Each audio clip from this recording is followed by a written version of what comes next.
Olá, tudo bem?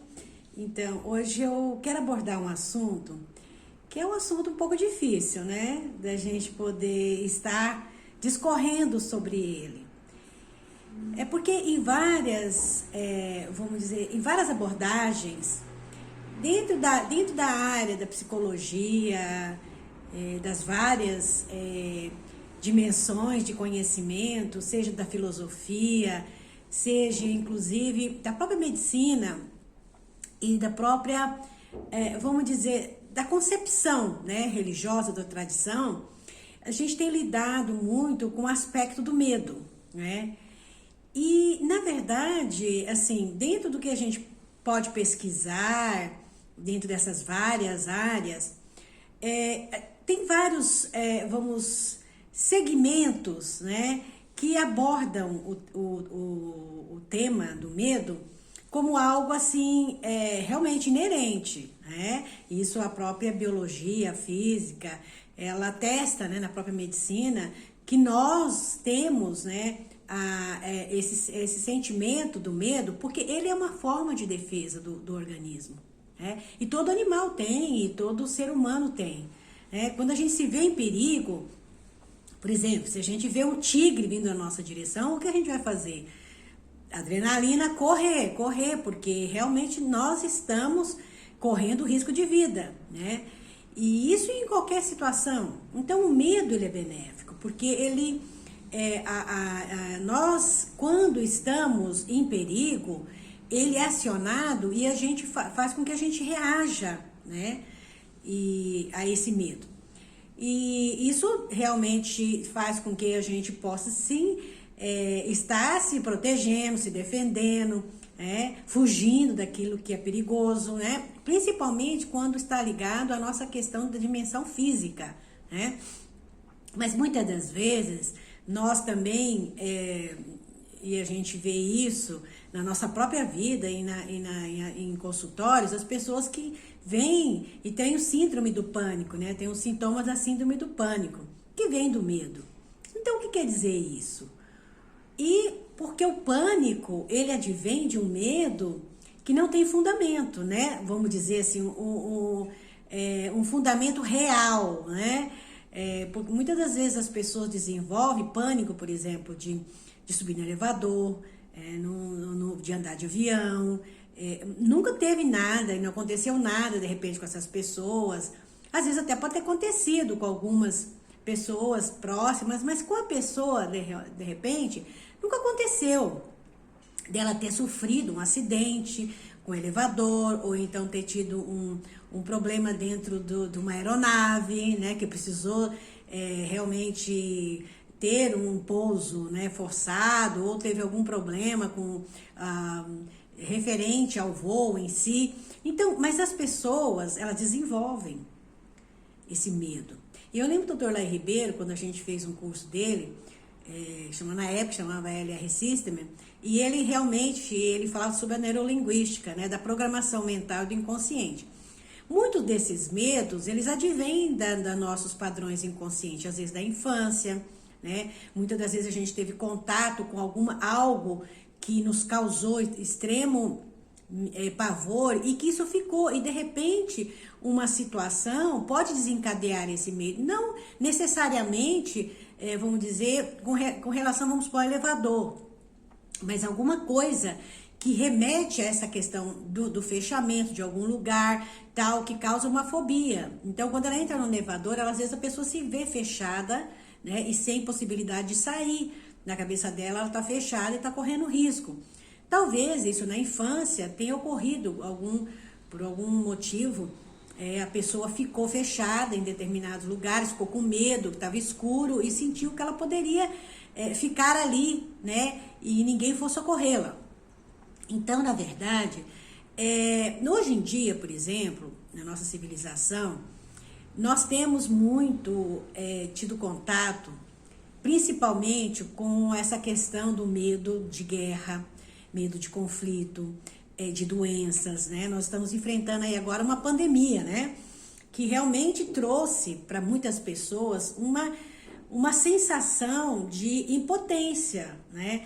Ah, eu vou pegar o Covid, eu posso vir a morrer, eu posso vir desenvolver uma doença que não tem ainda, né, previsão de como seria ou um tratamento, um diagnóstico, né, que possa realmente curar ou trazer algum alento nesse sentido.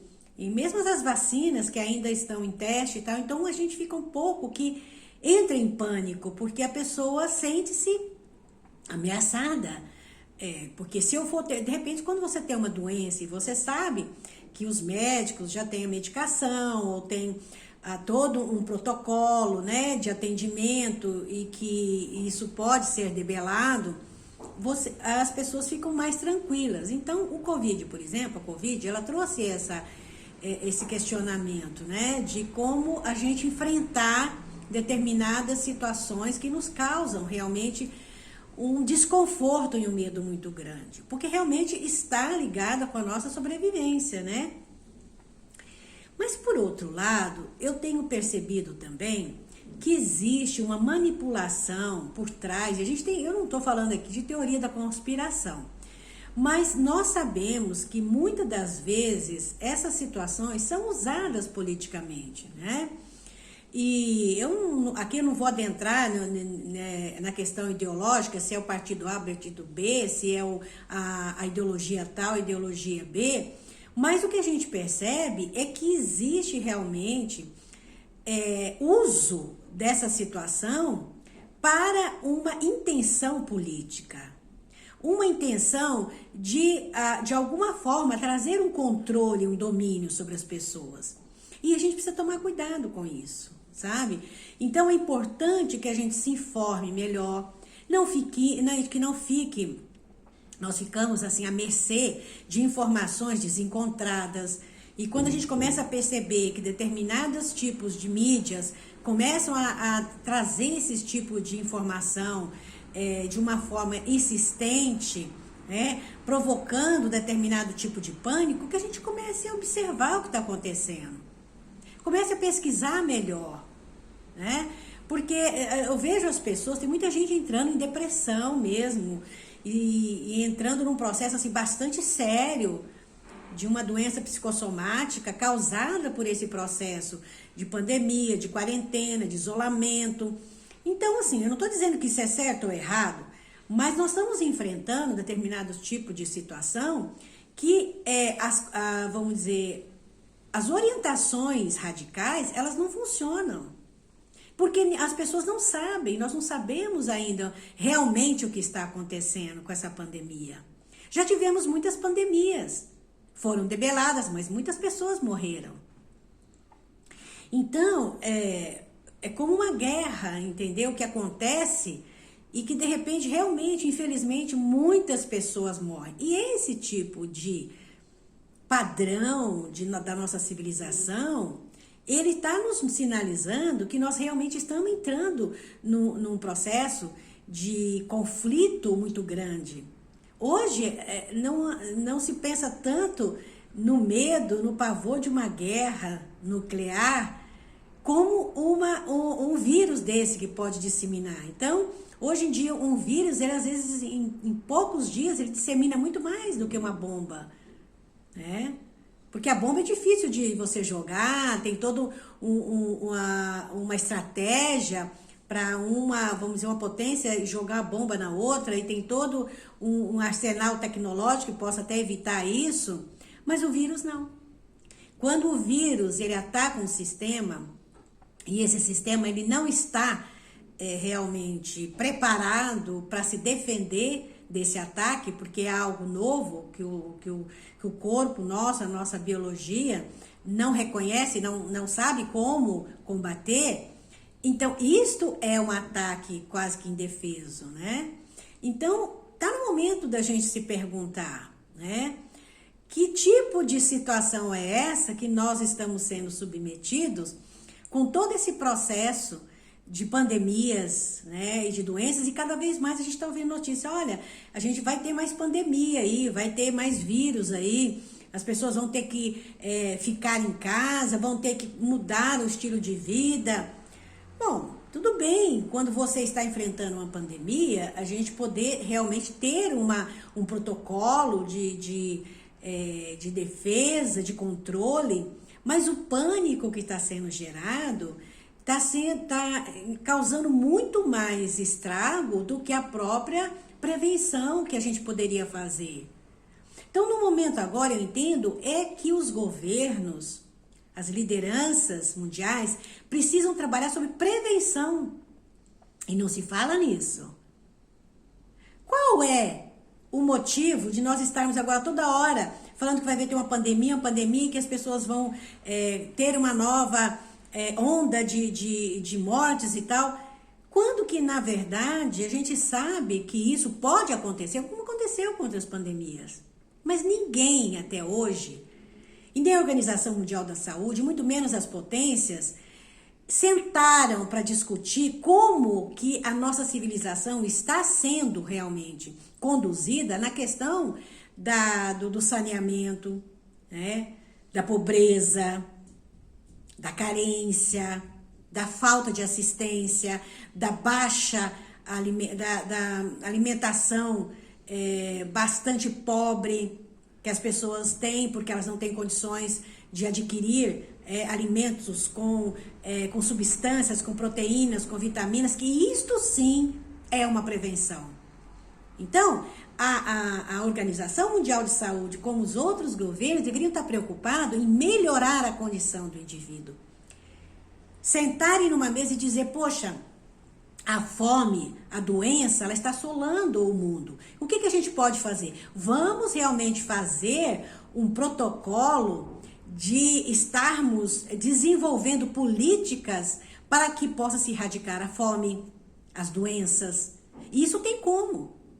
Se você melhorar a assistência médica, melhorar o saneamento básico, melhorar o acesso a uma alimentação rica, né?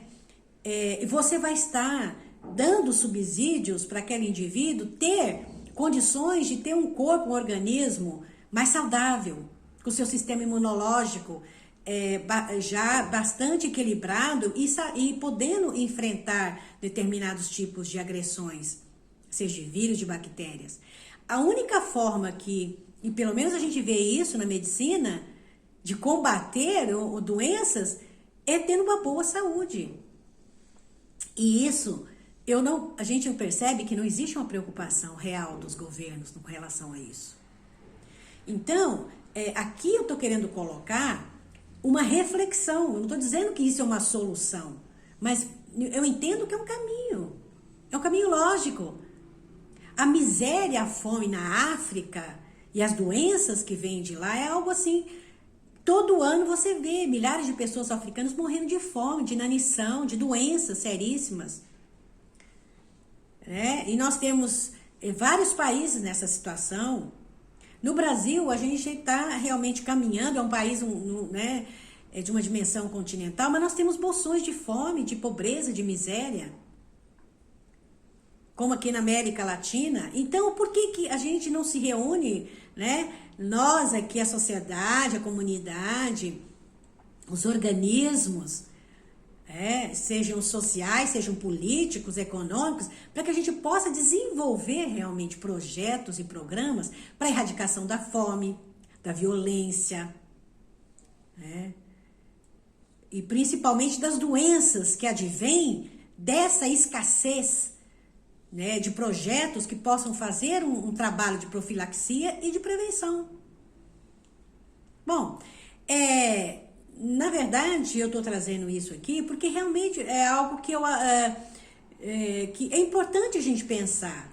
Nós vamos conviver com esse medo e que realmente sinaliza para nós. Esse medo está sinalizando para a sociedade. Olha, vocês precisam fazer algo contra esse processo que está vindo aí, de ataques, de pandemias, de vírus. E não vai adiantar procurar deixar vir a pandemia e procurar gastar dinheiro para curar essa pandemia. O importante agora é nós procurarmos saber como que nós podemos se organizar, projetar melhor a nossa sociedade para que a gente possa ter uma condição de vida, uma qualidade de vida melhor, para evitar que esse tipo de vírus, de bactéria, possam realmente se propagar. Fazer pesquisa. Tanto dinheiro gasto para remédio, para vacina, e a gente não se vê realmente recursos investidos no sentido de ter uma profilaxia, projetos de prevenção. Porque a saúde, para que a gente possa ter saúde, é importante que a gente se cuide primeiro. Então, esses projetos deveriam estar sendo acionados cada vez mais nesse momento, creio eu, né? Para que as pessoas possam ter condições de se defender. Principalmente aquelas que não têm condições de alimentação, de saneamento básico. Essas vão ser as primeiras que, quando vir uma pandemia, elas vão sofrer. Lógico, tem as pessoas com comorbidades, com doenças e tal. Mas é importante que a gente tenha essa profilaxia, inclusive para as outras doenças. Muitas doenças são causadas pela nossa própria condição de vida hoje. Sedentária, alimentação incorreta, muito tóxico, né, que causam muitas doenças. Bom, enfim, assim, eu trouxe esse tema do medo porque eu acho que o medo está sinalizando algo. E ele pode virar um pânico. E para isso, nós, a comunidade, a sociedade, a humanidade, precisamos estar cuidado. Temos cuidado com isso. Então fica aí a reflexão, agradeço o compartilhamento e gratidão.